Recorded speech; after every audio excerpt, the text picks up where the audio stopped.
À la dernière session de l'examen d'agent FIFA, seulement 18% des candidats ont réussi. 18. Ça veut dire que plus de 8 personnes sur 10 sont reparties avec un échec. Et le plus troublant là-dessus, c'est que sur le papier, cet examen, il a l'air facile. Il y a 20 questions, ça dure 1 heure, et tu as même le droit d'ouvrir les documents pendant l'épreuve. Alors, comment un examen en accès libre peut-il recaler autant de personnes? C'est exactement ce qu'on décortique dans cette vidéo, les vraies raisons pour lesquelles les gens échouent, et surtout, comment faire partie des 18% qui passent et restent bien jusqu'au bout parce que la dernière raison est celle que presque personne ne voit venir. Alors pour t'expliquer, je vais pas te lire la brochure officielle, hein, cette chaîne c'est Next Agent, on prépare à cet examen avec des agents licenciés, des juristes qui connaissent la réglementation FIFA par cœur, hein. Là on a à l'écran des agents comme Cyril Astier et Xavier Bernin, qui sont des agents en activité, titulaires de ces licences et qui interviennent dans l'accompagnement des élèves de Next Agent.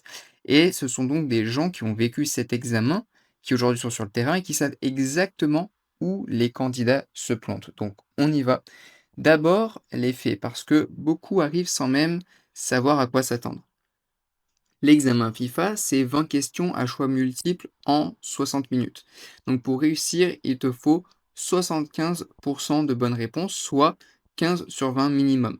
Tu n'as donc droit qu'à 5 erreurs, juste 5. Et il se passe entièrement en ligne cet examen, donc à distance, depuis ton ordinateur, avec une surveillance à distance, via webcam sur l'ordinateur, et ton smartphone avec l'application FIFA comme deuxième caméra. Et depuis 2025, il n'y a plus qu'une seule session par an. Donc si tu la rates, bah, tu attends 1 an, tu dois faire, l'année prochaine. Donc c'est un examen open book, c'est-à-dire que tu peux consulter les documents officiels pendant l'épreuve et c'est ça justement précisément qui piège tout le monde. On va regarder pourquoi plus en détail. Donc la première raison de l'échec, et de loin la plus répandue, c'est les gens qui pensent que parce qu'ils ont accès aux documents, ils n'ont pas besoin de réviser, hein. Ils vont dire: «Bah, je chercherai le jour J» et ça, c'est une erreur fatale parce que l'open book n'est pas là pour t'aider. Il est là pour tester si tu sais, naviguer dans la réglementation et si tu découvres les textes, au moment de chercher, hein, feuille par feuille, sans, jamais, trouver à temps, bah, en fait, tu vas droit à l'échec. Les candidats qui réussissent, ils ne cherchent pas pendant l'examen. En fait, ils savent déjà où se trouve chaque règle parce que l'open book, c'est un filet de sécurité pour vérifier un détail, mais c'est pas une bibliothèque à explorer au dernier moment en direct. Et ça rejoint la deuxième raison, c'est que le problème majoritaire, c'est le temps. Donc si tu attends d'être à l'examen pour découvrir, bah, tu juste pas le temps. Fais le calcul, tu as 20 questions, 60 minutes, ça fait 3 minutes par question, montre en main et encore si tu veux pas finir, tout juste, quoi. Donc 3 minutes, c'est vraiment rien. Le temps de lire une question longue, le temps de comprendre, ce qu'elle demande vraiment, éventuellement de vérifier un point dans les textes et de répondre. Si tu dois chercher l'information à partir, de zéro, ne serait-ce que sur 2 ou 3 questions, beh, tu exploses ton temps et tu bâcles la fin. C'est pour ça que la vitesse est aussi importante que la connaissance et la vitesse, bah, ça s'improvise pas, ça se travaille en conditions réelles, chronomètre en main, avec, les bonnes connaissances déjà acquises. Troisième raison, le volume et la manière dont les questions vont être posées. Le programme officiel, c'est pas 3 pages, c'est plus de 1000 pages de documents. Les statuts de la FIFA, le règlement sur le statut et les transferts des joueurs, le règlement sur les agents, le clearing house, le tribunal du football, le code disciplinaire, les circulaires, et cetera. Je vais pas tous vous les faire. Un candidat qui n'a pas, structuré tout ça, ben, il est mort, en fait, c'est pas possible et les questions, c'est pas des questions cadeaux. Elles sont souvent longues, formulées à l'envers, remplies de pièges avec des nuances subtiles entre les réponses proposées. Une virgule, un sauf si, un délai précis, qui peut changer la bonne réponse. Hem, Sans maîtrise vraiment fine des textes, bah, tu tombes dans le panneau à tous les coups. Donc c'est pas, non plus hyper facile. Et maintenant, la raison que presque personne n'anticipe et celle que je te disais au début, ce n'est pas de l'intelligence dont tu as besoin, ni d'un niveau d'études, c'est vraiment le manque de préparation en conditions réelles qui peut faire fauter la plupart.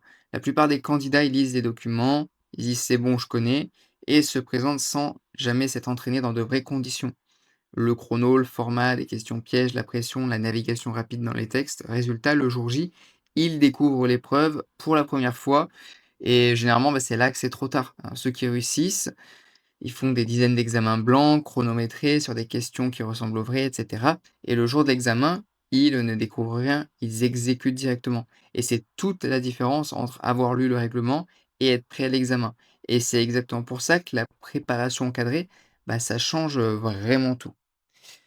Alors, comment on rejoint les 18% en inversant chaque raison d'échec? 1, ne compte jamais sur l'open book pour réviser à ta place. Apprends d'abord les documents parce que ce sont qu'un filet en quelque sorte.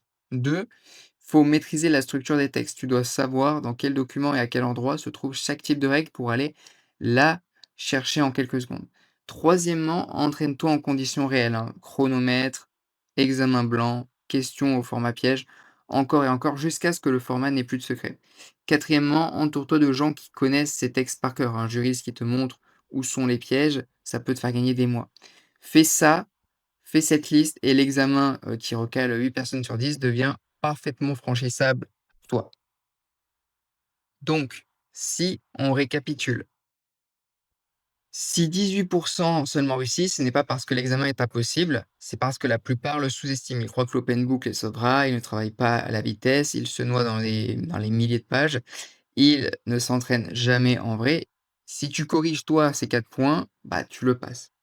Alors soyons honnêtes, faire ça tout seul, sans méthode et sans repère, c'est justement là où la majorité se plante. C'est pour ça que nous, avec Next Agent, on a construit cette structure avec une préparation avec des juristes qui connaissent la réglementation par cœur, des entraînements en conditions réelles et des agents en activité pour te montrer ce qui compte vraiment. Donc, n'oublie pas de nous suivre ici sur la chaîne YouTube, parce qu'on en parle souvent pour t'aider. Donc, abonne-toi, YouTube, Instagram, etc. Également, on fait des lives gratuits tous les dimanches à 20h. Le lien est dans la description, c'est le premier lien. Je t'invite à aller voir et à t'inscrire. Ça t'aidera également à lancer ton activité d'agent FIFA et réussir l'examen. Et vraiment, tout ce que t'offre Next Agent, ça va te permettre de, premièrement, réussir ton examen. Deuxièmement, de réussir ton activité d'agent FIFA.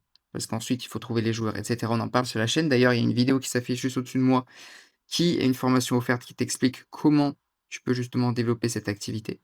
Moi, en tout cas, je te souhaite un très bon succès pour ton examen, mais aussi pour ton activité d'agent. On se retrouve très vite dans la prochaine vidéo. D'ici là, déchirez tout. Ciao.